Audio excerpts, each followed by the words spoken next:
Okay, it's time to get back to Q&A. So this is a question that I started on, the video rolled off the rails, and I'm going to go back and try to keep it more coherent. If some weirdness happens with my clothes changing, it's because I'm trying to kind of snip this together from different sources, which never works very well. Hopefully I can keep it under control. We'll see. Here's the full question. I was wondering what your thoughts are on progressive tension overload and its relationship to using a static load, like your body weight, and solely increasing repetitions over time.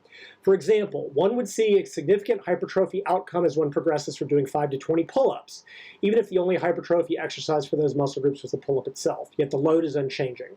Would you still consider this progressive tension overload? Is this method of training inferior to using a fixed rep range and adjusting load, say on a lat pull down? And if so, is this inferiority due to a lack of increase in load over the period of progressive training stimulus? So that's quite a mouthful, and I'm going to try to address that, but I'm also going to just make this more generalized, because I think it will answer that question without me having to answer every sub-question. So I'm going to generalize that long question as the following. Is adding repetitions the same, better, or worse in terms of hypertrophy than adding weight to the bar? So phrased differently, the question is asking, in terms of progressive overload, is adding repetitions to a set better, worse, or the same as adding weight to the bar? And the short answer to that is it can be, except when it's not, because it depends on a lot of different things, which is a useless fucking answer. So now let's look at the long answer. And there's two different components of this, which is one, the physiology of it, but two, the practical aspects of it. Because there are places where adding repetitions can be better. There are places where adding repetitions can be worse. And there's factors to consider. Again, I realize the question specifically was with chin-ups, but I want to look at it a little bit more generally. So first, let's start with a little bit of a tangent. Now, this next topic could and probably will be a full video, because what I found is that a bunch of fitness experts seem to be unclear on what the concept of overload and progressive overload actually mean. Because A, they're not the same thing, and B, the way people have decided to interpret this in the modern era is baffling to me. But I guess that's what happens when you get your degree from a shitty online university, right, Brad? The concept of overload simply says that the current training is such that it sends an overloading stimulus. It is more than you are capable of handling easily. Basically, it causes a homeostatic disturbance that stimulates an adaptation. That's an acute variable. A given workout could be an overload. A given week could be an overload. A given month could be an overload. That is distinct from progressive overload. Progressive overload has to do with increasing the loading over time in response to the adaptations to maintain progress. Right? Overload is an acute variable. Progressive overload occurs over time. And I bring this up because somehow in this cretinous industry, people have come to the idea that progressive overload should be happening weekly. If you look back at the debate that I did with Mike Israetel about Brad's shitty volume study, he said, well, you can't add weight every week. Well, that's fantastic, because I never fucking said you should, or could, or needed to. Now, there's sometimes when beginners might do it because they're making neurological gains. The intermediate level, you might only add weight to the bar or add overload or change, progress every month. And at the advanced level, it may take 12 weeks before you're ready to make any change in training. I've mentioned my record-holding elite female powerlifter a number of times, but at the level she was at, it could take 12 to 13 weeks for her to make a PR on her lifts and actually add 2.5 kilos to the competition lift. Now, during the cycle, yeah, I would be adding weight gradually, but it's because we started sub-maximally, and she would be building up back to a peak. But in terms of actually progressive overload relative to her PR, relative to her best, 13 weeks. So this idea that you're adding at some fixed rate is dumb, wrong, but that's the fitness industry. Again, Mike used that as one of his bullshit straw men. So you could go, well, that's why you can add 2 sets per week. But why? A, that's not what Brad studied in the first place, so fuck that. But B, Mike just was talking in circles. This idea that progressive overload should be happening per workout or per week or on some fixed schedule it's wrong, and it's moronic. And that's true whether you're talking about adding weight or adding repetitions or adding anything. If your current training load is an overload, you don't need to change shit until you adapt, at which point you do need to progress the training load. And there are different ways to add overload, right? The one I've championed for my entire career, because it is the key, is progressive tension overload. That means adding weight to the bar over time. Now, before all you pedants get in my bullshit, I've done endless videos talking about this and what it means and what it doesn't mean, and the number of strawman arguments you morons make when I say this stuff, right? With like 3 exceptions, every fucking study ever done says that they add weight to the bar at the point that the person reaches some metric, usually a repetition goal. Every study. Because adding weight to the bar in the long term, not every workout, not every week, not every month, when you're ready is the key to long-term growth. Long term. Because I guarantee you, if you're benching 185 by 8 today, and you're benching 185 by 8 a year from now, you will be no bigger. And I don't give a shit what else you do. I don't care how many sets you do. I don't matter how much you reduce your training, your rest intervals to improve training density. It doesn't matter. You can prove to yourself by going into any gym. Pick a guy out, look at what he's benching, come back a year later, same benching, same size. There's a reason that all big natural powerlifters are very strong. And more to the point, they're stronger than when they started. The only way that you can get any bigger without adding weight to the bar over time is to escalate your drug doses like Mike Israetel. Then you can train like an absolute pussy and never add weight to the bar, and you will get bigger. But as a natural, if you're not adding the weight to bar over long periods of time, you're not getting bigger, period. Every study seems to know that. Every lab coach seems to know that. And the morons in this training industry, in this fitness industry, including the people that design these fucking studies, seem to have forgotten it. Or they misrepresent it by, well, you got to add weight every week, and both are wrong. Moving on, reiterate this, because it seems like if I don't say it a dozen times, people either get it wrong or deliberately misrepresent it. You must be adding weight to the bar. Again, same exercise, same technique, all these fucking pedantic things people bring up, I've addressed in the long term. In the long term, for the slow kids, in the long term, might be weeks, might be months, in the long term. Because in the short to medium term, there are other ways to generate overload and stimulate hypertrophy, such as adding reps, like I'm going to talk about, that can be another way to stimulate growth. Make sense? Adding weight must occur in the long term. In the short to medium term, other things can work. Moving on. Now, to understand a lot of what I'm going to talk about in this video, I need to make yet another tangent, because that's what I do. All right, I know that seems like an odd title card, but I want to ask a question. What is a repetition worth? By that I mean in terms of its equivalent to the weight on the bar, or as a percentage of one repetition maximum. What is one rep worth? Because this plays a very big role in terms of what I'm going to talk about. So in the next chart, I've presented a fairly standard, the relationship between percent 1RM and repetition max. So let me look at that first. So this is a fairly standard, like I said, rep percentage relationship. And you'll see this, you'll see slight variations, but it's all in there. And what it shows is percent of 1RM and the number of repetitions that can be done at that percentage. Now what I've done, and this is in red, is looked at the difference in the percent of 1RM between repetitions. So from 1 to 2 reps, 100% to 95%. So that's about a 5% difference. That rep is worth 5% on the bar. 2 to 3 reps, 95 to 93, 2%, 3 to 4 reps, 93 to 90, 3%. You get the idea. And other than that first repetition, on average, each rep is worth about 2 to 3% of 1 RM. Right? Does that make sense? Because this is going to be really important going forwards.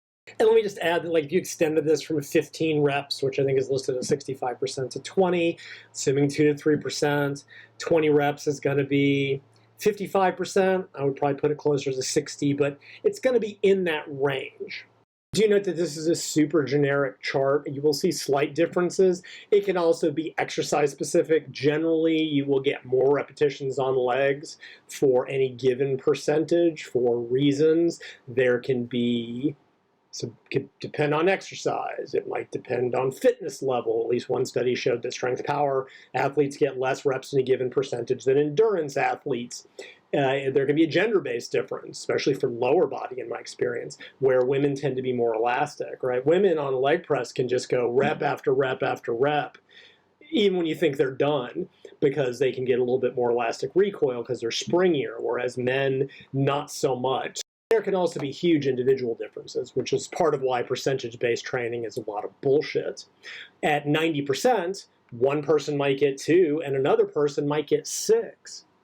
And you tend to see even more variability in the lower percentages as the weight gets lighter. Well, some people will get many less repetitions, and again, women may get double or triple that number of repetitions, just depending on a whole bunch of factors. Is an attempt to look at all of those issues and every possible variation in this chart. It's meant to be an average to make a point to actually address the topic of this video if I ever get to it. Now, like I said, this is for the pedants. I'm sure Greg Nuckols will do a 4.5-hour video so he can explain why I'm wrong, and other people make a bunch of bullshit straw men of, well, I can get X reps at 80%.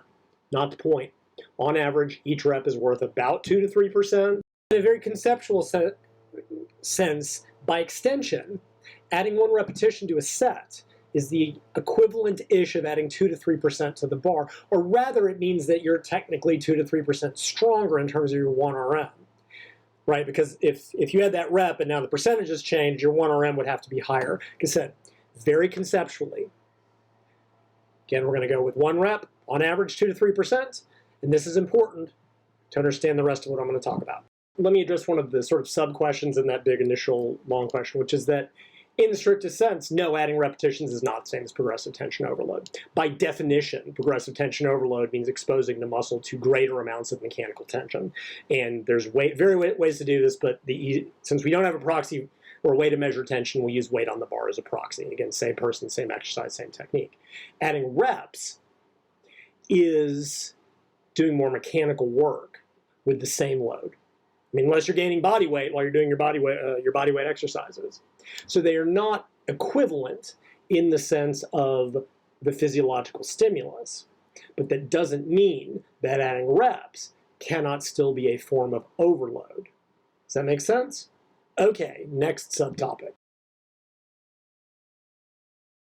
Now, the next thing I want to talk about is sort of twofold that are related. The first is the old idea of a hypertrophy zone. And when I came up through college, classically it was 8 to 12 repetitions, somewhere in that range, and obviously it's a little more complicated than that. We know now, I wrote an article about this on my website a million years ago, right? Like if you do enough sets of 5, you will get hypertrophy, and that's very common among strength power athletes and Olympic lifters, and the low load stuff has shown that, you can go 20 to 25 reps as long as you take that set to failure and get growth. So obviously the hypertrophy zone is a lot wider, even if I think practically it's usually best staying in sort of, 8 to 12, 6 to 15 for reasons that I won't get into here. But if you think back to that repetition range chart, if looking from 5 to 20 repetitions, right, which is the original question about chin-ups, 5 reps, 85, 87%, 20 reps, somewhere in that 55 to 60% range. So that falls within, this what we now consider the hypertrophy range in terms of percentages or total numbers of repetitions per set. And in that vein, the idea of adding reps per set, at least within certain parameters, is not new. The idea of a double progression is as old as dirt. Right? So a double progression is basically you set a repetition range of, say, it could be 6 to 8, 6 to 10, 8 to 12, 12 to 15, 15 to 20, whatever it is. And for a given weight, you work from the lower repetition number to the higher repetition number, and then you add weight. So double progression. You progress the reps, and then when you hit a certain rep count, you add the weight and drop the reps back down and build up. And that's a very classic way to train. And actually I would say in most of the studies that have been done, that's how they approach this. Like if you read the actual methods, they always talk about, they set a repetition range of 8 to 12 or 8 to 10 or something like that. And they comment that, all right, if the lifter can do more than the top rep range. Top rep, they add weight, either during the workout or at the next workout for sure. And if they can do less than that, they reduce weight, right? So that idea of adding reps within at least a relatively narrow range is as old as dirt. And I'll come back to this, but you think about, like, let's say we have a very typical 6 to 10 rep range that we're going to use. We start out at 6 reps, we build that up to 10. When we hit 10, we add weight. Well, those 4 repetitions at 2 to 3% per rep, going from 6 to 10 reps is sort of the equivalent of being 10% stronger, 8 to 10% stronger, right? 2 to 3% per rep times 4 repetitions.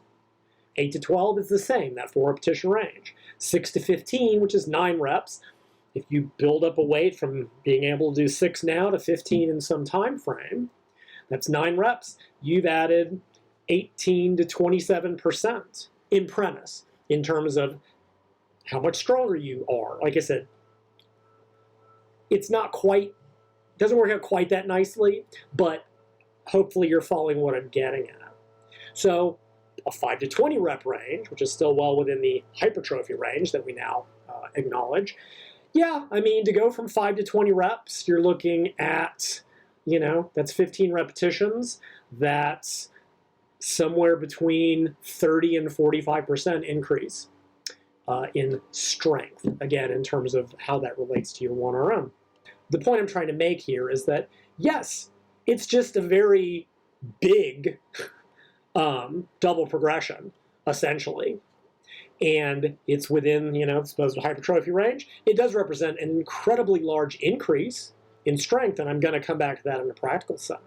So it also sort of doesn't, this is why those 1RM estimation charts are always such horseshit, is that once you get into higher repetition ranges, you're getting to different energetic pathways, you're getting into more muscular endurance away from maximal strength, right? Like, I guarantee you, if you were to take your 5RM squat, and let's say it was 100 pounds, and you took that to 20 repetitions, assuming you could even do it, you would not be able to go immediately back and add, you know, 45% to that squat in terms of your poundages or your 1RM or whatever. It doesn't work out that way for this broad of a repetition range.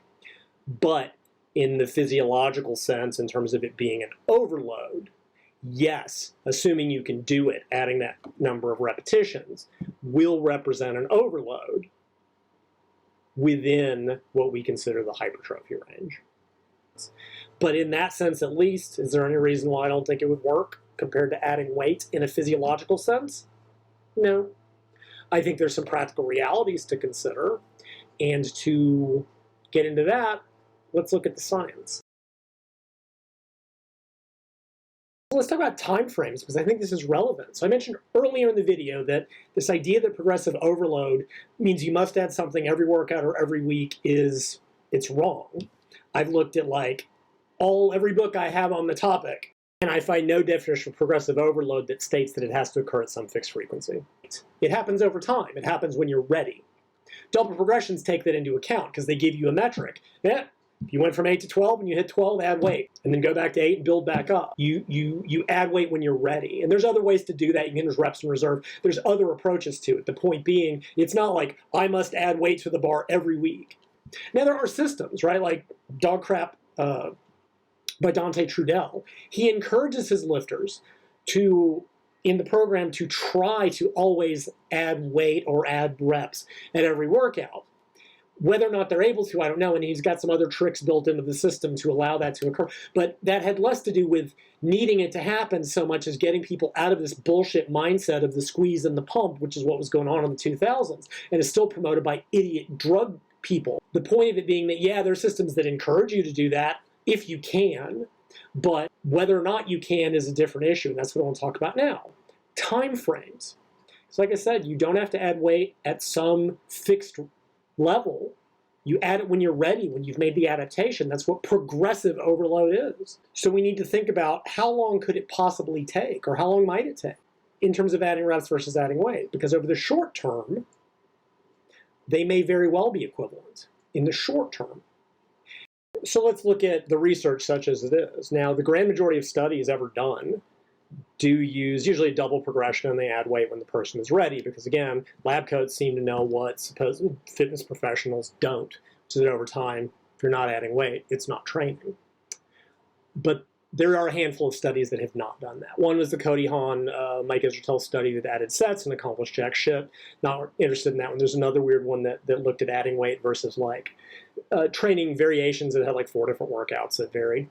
But so far as explicitly looking at adding reps versus adding weight, there's only a couple studies. One was like an after-the-fact analysis that I don't care about. Another was an untrained, and those may be the same 2 studies. I don't care about that one because untrained. So there's only really one study I'm aware of that, again, looked explicitly at adding reps to the bar versus adding weight in terms of hypertrophy and strength and sort of the standard stuff. So let me look at that.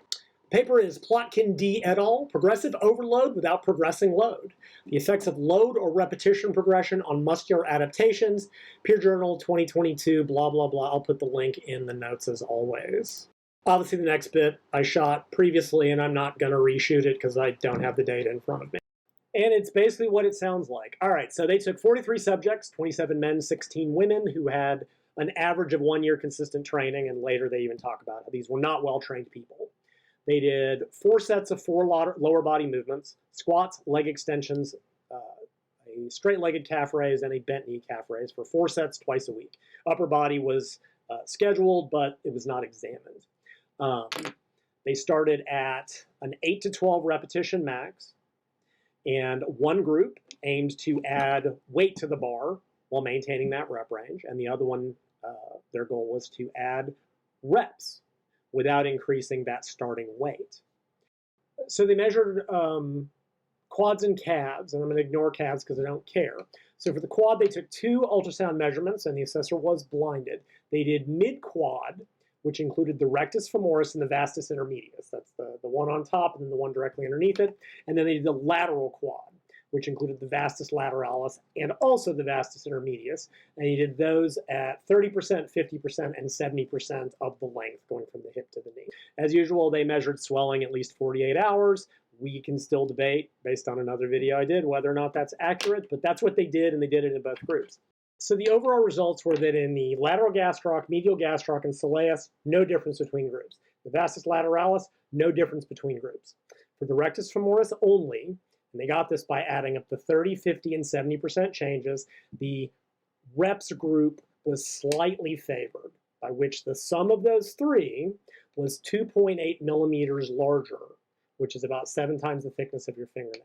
Again, they added those 3 measurements together, which I'd consider kind of gaming the system. So divide 2.8 by 3, and that's about 0.9 millimeters thickness at any individual portion of that muscle, and that's about double the thickness of your fingernail. So yeah, adding reps, man, you'll be fucking jacked in no time at all. Sure. And as usual, the data is all over the map. I know this is completely unintelligible, but you can just see how the growth in the different muscles and different measurements and different situations, they're just like, the variation is enormous, and basically the highs and the lows all kind of tend to average out so that there was no real difference.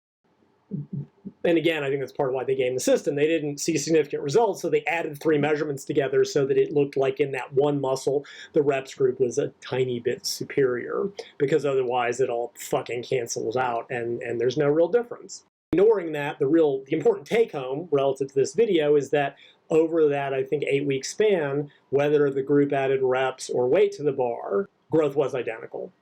So clearly over that time period, they are essentially equivalent. I mentioned that to nobody's surprise, the increasing weight load did tend to increase squat RM better, but I'll come back to that. There was an odd difference that there was a really major difference in body fat percentages where some went up and some went down. And you have to wonder if it was just a diet thing, that the people who grew on one versus the other just were or were not eating enough. And that's not meant to be a criticism. Like, none of these studies have diet controls, and it is just the nature of the research. And if we were to use that to dismiss a paper we didn't like, we'd have to dismiss literally all of them. So I'm just bringing it up, that probably was a confound in terms of how much they were eating, because if body fat percentage went down, they probably didn't grow well on either. Moving on. Now, in the original study, for absolutely baffling reasons, they actually didn't present the data on like how much stronger the subjects got or how many repetitions they added, which seems like a bizarre omission. But someone in my group, a guy named Lorenzo Pensini, asked in Peer Journal, and it was provided. because this is important, because the number of repetitions that were added over that 8 weeks kind of goes to what I was saying in terms of whether or not it maintains an overload, right? If the weight they started at, they only added 3 or 4 reps, well, that's still a stimulating load. If they added doubled their reps, that's a very different thing. So he got the data, and here it is.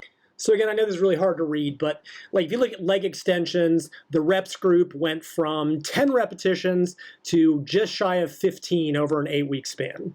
Calf raises, they went from 10 reps to 21, so they doubled it. Squat from 9 to 16, and they doubled their standing calf raises. So they added for the for leg extension and squat, 4 reps and 6 reps respectively, which the 4 reps is equivalent to 8 to 12%.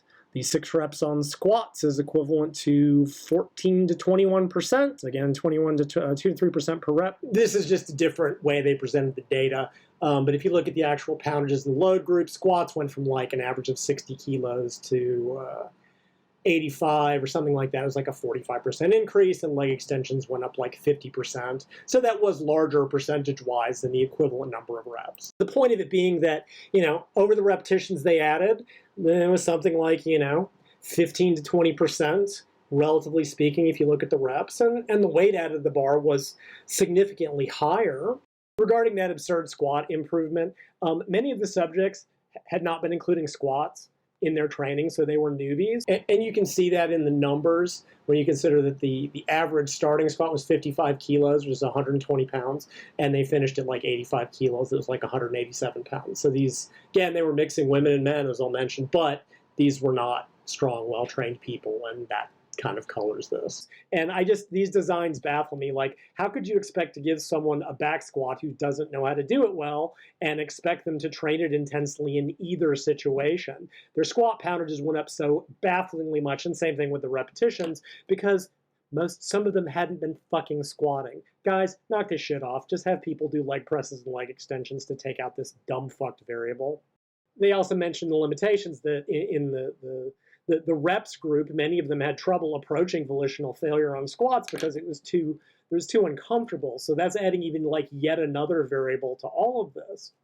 There's also an issue that I might pedantically bring up of combining men's and women's data, because there could very well be differences there in terms of the repetitions added versus the load added. There's a whole bunch of things, and there's probably was not enough people to do a sex-based, an independent analysis, but it's variable upon variable. I mean, it doesn't change the general results, which is that adding reps and adding weight in a relatively untrained population of mixed women and men who had not been doing one of the primary fucking exercises seemed to be about the same. But the point is that look at the number of repetitions that were added. On the leg extension, over 8 weeks, they added 1 rep every other week. 4 total repetitions on average. Yeah, of course the growth is the same. It was still a fucking training load. They started at presumably 0 reps in reserve because they were going to volitional failure, and they ended at 4 reps in reserve. And that's well within what we know is still going to stimulate growth. So, yay. And on squats, it was 6 reps over 8 weeks. So that's, a rep and a half every 2 weeks. I know you don't add a rep and a half, but once again, many of them were new to squats. So that colors this. So again, in premise, they went from 0 reps in reserve to supposedly 6.5 reps in reserve, but newbies to the movement, Jesus Christ, guys.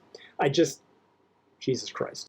The point is that over this time period, there didn't seem to be a difference, because over the short time period, they didn't add that many repetitions. It wasn't like they doubled their leg extensions from 10 to 20. They added 4, or they added a bunch of weight. I mean, okay, so they did double repetitions on the calf raise exercise, but there was no difference in growth between that and the load group. So whatever. This just really makes the point that, yeah, within reasonably added numbers of repetition over a reasonably moderate time frame, there probably isn't a difference. Again, go back to front of the video. Progressive overload, progressive tension overload, whatever, has never been adding weight every fucking week. And how this industry forgot about that is beyond me. But back to the original question, where it was talking about going from 5 to 20 repetitions. If we're assuming that someone is able to add 1 to 1.5 reps every 2 weeks, adding 15 repetitions is going to take somewhere between 20 and 30 weeks. Again, I'm not saying that it will automatically be that case, right? You probably see, might add a couple one week and then nothing for another week, depends on a whole bunch of different variables. I'm just making a generalized point. The kind of time frames we're now talking about to add that many repetitions to an exercise, assuming it can even be done from that low range to that high range. I'll come back to that in a second. Sure, if all you've got is body weight, it takes as long as it takes. But is that A, realistic? Is it B, useful when you might very well be able to add weight more quickly? So going back to the idea of what is a rep worth, the reason I brought that up is because people often forget that adding a repetition, like I said, is essentially the equivalent of adding 2 to 3% to the bar, essentially. So whether or not someone can add repetitions comes down to how quickly they're adapting. And I ask the question, can you add 2 to 3% to the bar on the exercise you're doing right now? If the answer is no, you're not going to be able to add a repetition either. At least not within the range we're talking about. When you get up out of 20, 25 reps, you're getting into local muscular endurance and different energetic pathways. But in the range we're talking about, adding one repetition, representing adding 2 to 3% to the bar, is not as easy as it sounds, as evidenced by this paper. They were able to do it once every 4 workouts, on average. Every 2 weeks, they added 1 rep to leg extensions. Every week and a half or so, they added 1 rep to squats, because that's how quickly they're adapting. If you're not able to add 2 to 3% to the bar in terms of weight, you can't add a rep either. And that brings me to finish up with practical issues, because the physiology says yes, over the short term, over some amount of time, adding reps within a given repetition range, and 5 to 20 is fine. It's probably effectively the same in terms of hypertrophy as adding weight. But again, just tangentially, at some point you will have to add weight to the bar, because what are you going to do? Just keep adding reps? 5, 10, 15, 20, 25, 30, 50, 100? Like, how far do you go? Because at some point, like I said, you're into different energetic pathways, different physiological systems, etc. You can't add reps forever. And at some point, you will have to add weight. At some point. However, there are these practical considerations. Because in some cases, adding reps may be the better choice. And in others, it may be the worst choice. So moving on to physiology, there are practical considerations that often get left out.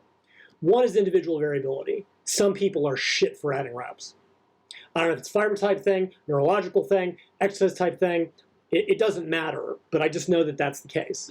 Guy I trained years ago on chins. He could not do above 8 reps, no matter what we did, no matter how. We could add weight all day, every day. He was doing sets of 5 with hanging, I don't even remember, a number of 45-pound plates off his waist.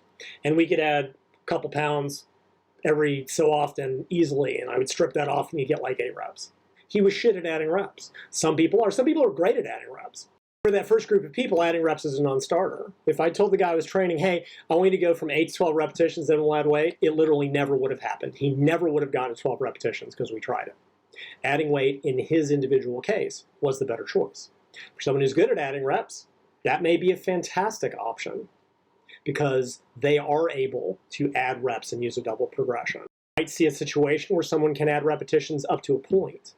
Right, so again, the original question, maybe that guy gets from 5 to 15 and that's it. And he never is able to add another repetition because we're looking at different, energetic pathways. What muscle is failing? Maybe his back has the ability to do it and his biceps don't, for something like squats. Anyone who's done high rep squats knows that, 8 to 12 may be doable and above 12 every set because, if you've ever done 20 rep squats, you know what I'm talking about. So it depends. There's that individual variation. And I brought up squats because that brings us to, there is an exercise selection issue of whether or not it's doable or whether or not it's safe. There's also the exercise thing. Like in this study with the squats, for example, assuming they started at, volitional failure on squats, are you going to keep adding reps and keeping every set to failure? I mean, especially in a fucking industry that's like, failure causes too much neuromuscular fatigue. Like, on complicated movements, are you just going to keep adding reps to deadlifts? Probably not. Highly technical movements like that are not really going to be safe to add rep after rep after rep in a set, because you're just going to keep it at limit weights or at limit loads. Or when your technique shits the bed, you're going to get hurt. And although I can't validate this scientifically, in my experience, being injured tends to hinder, not help hypertrophy. Whereas other movements, chin-ups, not much can go wrong. Bicep curls, you'd be pretty hard-pressed to fuck yourself up by trying to add reps. Your technique may fall apart. But, again, there's an exercise selection. But there's also an exercise selection issue, and this is where it can get a little bit, depends. What that issue is what weight progression you have access to relative to what's on the bar, which goes back to the fact that one repetition is worth about 2 to 3 percentage points. Because you have to look at, is adding a rep, that 2 to 3%, more or less than the weight increment you have available relative to what's on the bar. Let me explain. Usually in double progressions, you see something like go from 8 to 12 repetitions and then add 3 to 5% weight to the bar. That's a fairly typical suggestion. Now let's think about that. You've got a repetition of 8 to 12. 4 repetitions is equal to 8 to 12%. You've added that much. Now you add 3 to 5%. Okay, the amount added to the bar is less than the gains you've supposedly made. Then your repetitions will drop back down to 8 or whatever, and you build back up. So basically, you're adding a smaller percentage to the bar than you have in premise improved. So it should actually be a submaximal increase. I mean, in the strictest sense, if you set a 2-rep range of 8 to 10, you add 2 reps, you've gone up 4 to 6%, and then if you add 3 to 5%, that's less than the amount you have ostensibly improved. So you should be able to handle that. But that's not always possible, because frequently you are limited by what you have access to in the gym in terms of weight increments. Now, since I'm an ugly American, I'm going to talk in pounds.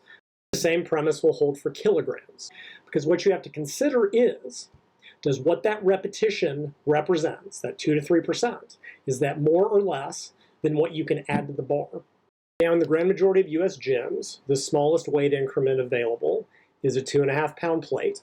So that gives you 5 pounds per side of an increase. Unless you have micro plates, there's other ways around it, but I'm talking about traditional commercial gym. So, consider someone squatting 225 pounds.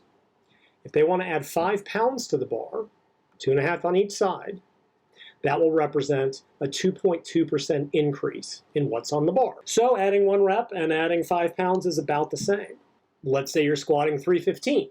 That same 5 pound increase is now 1.5% added to what's on the bar. Adding a rep, representing 2 to 3%, will be harder than adding 5 pounds to the bar. Because adding 5 pounds to the bar is a lower percentage. Does that make sense?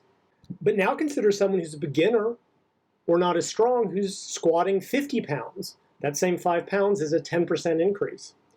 When they get to 100 pounds, it's still a 5% increase. So in this case, that 5 pounds represents a 5 to 10% increase of what's in the bar.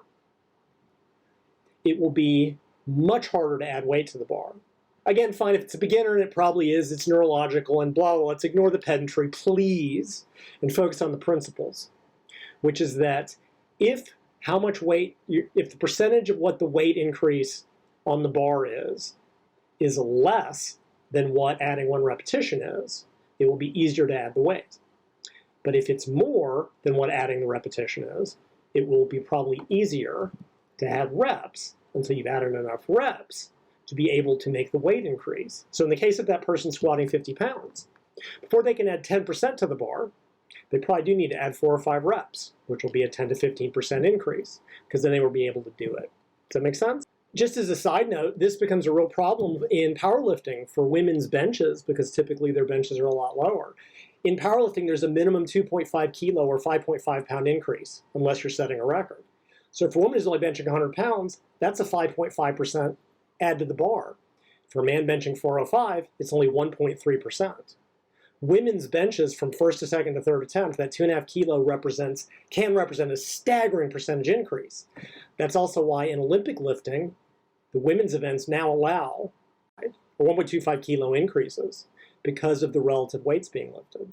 At the other extreme, there's movements where that's absolutely not the case.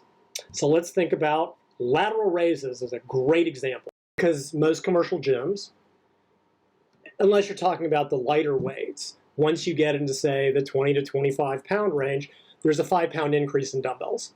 Occasionally you see a 27.5, 32.5 in very, very, very well-equipped gyms, but it's usually 5 pounds. So let's look at what that represents in terms of what that increase in weight is relative to what's being lifted. On smaller muscle movements, such as lateral raises, dumbbell curls, and tricep work, the percentage increase between dumbbells can be staggering. Lateral raises especially, but any small muscle movement where you're using, really any dumbbell movement. So here's just an example to demonstrate this. Right, so if you're lifting 20 pounds per hand, that 5 pound increase, that's a 25% increase. If you're strong enough to do the 50 pound dumbbells, it's still a 10% increase. Until you get to where you're doing 100 pounds per hand, that 5 pound jump in weight is still a 5% increase. About the conceptually, someone going from 20 to 25 pounds on a dumbbell movement is adding 25% to each hand. That would be the equivalent of someone handling the 100-pound dumbbells trying to jump straight to the 125s. It's damn near impossible. Actually, it is impossible.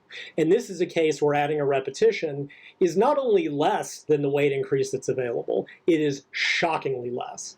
Now, there are ways around this. There's little magnet weights. We use wrist weights. There's those new little expensive clip-on things that go on dumbbells. There are ways to get micro increments. But unless you have access to that, the fact is that on dumbbell movements, the weight jump, unless you're insanely strong, in which case you're not watching my video, is going to be a 25% increase. That's the equivalent of adding 12 repetitions. Could you go from 12 reps to 24 reps in one workout? No, then you can't make that weight jump. But this is a case where practically where adding reps may be all that you have. Right? And also, any of you listening to this know this happens on lateral raises. You're doing these perfect laterals with 25 pounds in each hand, and you make the next jump, and maybe you get one, and if you do, it's just the heave-ho shit show lateral raise, because the weight jump is just too big. And in that case, you may have to add reps. You may have to go from 8 to 15 over whatever time frame, which is a 7-rep increase, which is a 14 to 20%, 21% increase, and then you might be able to make that next weight jump and maybe get 6, 7, 8 and build back up again. So in a practical sense, if the weight jump you have is not only bigger, but enormously bigger than what adding 1 rep is, not only will adding reps be as effective, it may be be superior, it may be required. Of course, those are also movements that it's really hard to fuck yourself up on a lateral raise. Trying to add from 6 to 15 reps in squats, unless you're very skilled, it's a good way to get hurt. But this is an oft-forgotten consideration, which is that on some movements, adding reps may actually be harder than adding small amounts of weight. It depends on what's on the bar. So in some cases, adding a small amount of weight will be a smaller percentage increase than adding a rep, and maybe safer. In other cases, for exercises where you're lifting less weight, building repetitions may be significantly less than what the next weight increase is. In fact, you may have to.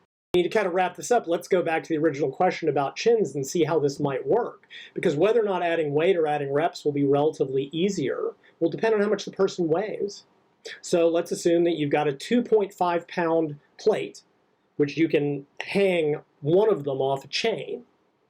What percentage does that represent relative to adding a rep? And honestly, even for the lightest body weight, if you weigh 120 pounds, adding a 2.5 pound plate is still only a 2% increase, about the equivalent of adding a rep. As soon as you get heavier than that, that same 2.5 pounds is a much lower percentage than adding a rep. It will probably be easier to add weight than it will be to add repetitions in this case. I'm not saying that adding reps isn't still valid, I'm simply just making the point. Yes, in the short term, adding repetitions with a certain range seems and probably will have essentially the same effect on hypertrophy. It may take you a lot longer than you think, because frequently adding 1 rep can be as hard, if not harder, except when it's easier than adding a small amount of weight. But regardless of this, you only do that when it's time to apply progressive overload, which will occur when you've made that increase. Because again, even adding reps, if you've not gotten 2 to 3% stronger, you're not going to be able to add the rep anyway. Fine, because someone will bring it up, at least not to that individual set.